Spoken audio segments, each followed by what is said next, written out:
ఇప్పుడే జీ5 app download చేయండి. చూడండి మీ ఫేవరెట్ టీవీ షోస్ ఎప్పుడైనా ఎక్కడైనా. ఒక నిమిషం అక్క, ఉగాది పండక్కి బట్టలు తెచ్చారా?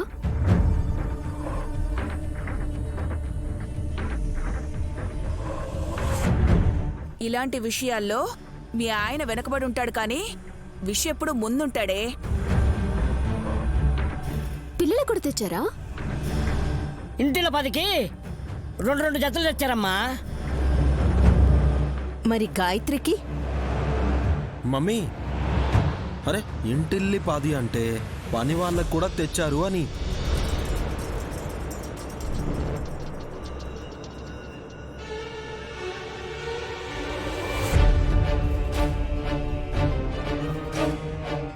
దత్తపుత్రికైనంత మాత్రాన ఆ పిల్లని ఎలా మినహాయిస్తారు? అన్నయ్య, దయచేసి గాయత్రిని దత్తపుత్రిక అన్న మాట అనొద్దు. అరే పోల్చాలని కాదు తమ్మి, నీ అభిమానాన్ని చెప్తున్నాను.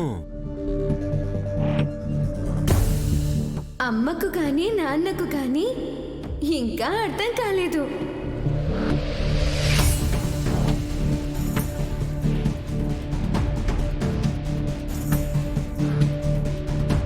ఏమర్థం అవ్వాలి? వీళ్ళు చెప్పదలుచుకునేది సూటిగా చెప్పడం లేదు. పర్వాలేదు బావగారు. అత్తయ్య చెప్పండి. మరేం లేదు నైని, పిల్లలకు చిట్టి పొట్టి డ్రెస్సులు తెచ్చి పండగ అయిపోయింది అనిపించుకోవడం కన్నా కాస్త ట్రెడిషనల్గా ఉండే బట్టలు వేస్తే బావుంటుంది కదా అని.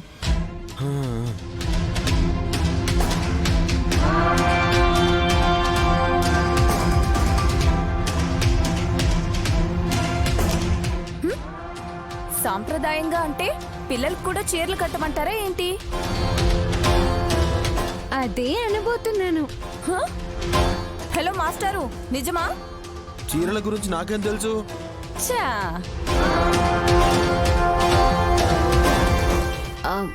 అత్తయ్య,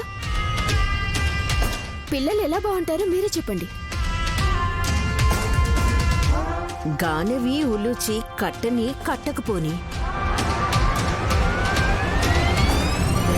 గాయత్రీదేవి అని గాయత్రక్క పేరుని పెట్టుకున్న ఈ గాయత్రికైనా పండక్కి అక్క చీర కడితే బావుంటుంది కదా అని అంటున్నాను.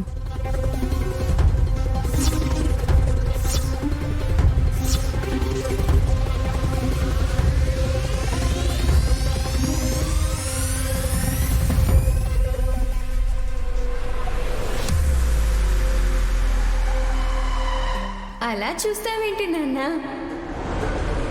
మిమ్మల్ని పెంచిన తల్లి ఈ గాయత్రిలో మిమ్మల్ని కన్న తల్లిని చూసుకోవాలన్న కోరిక ఉండి అలా అడిగిందనుకోవచ్చుగా.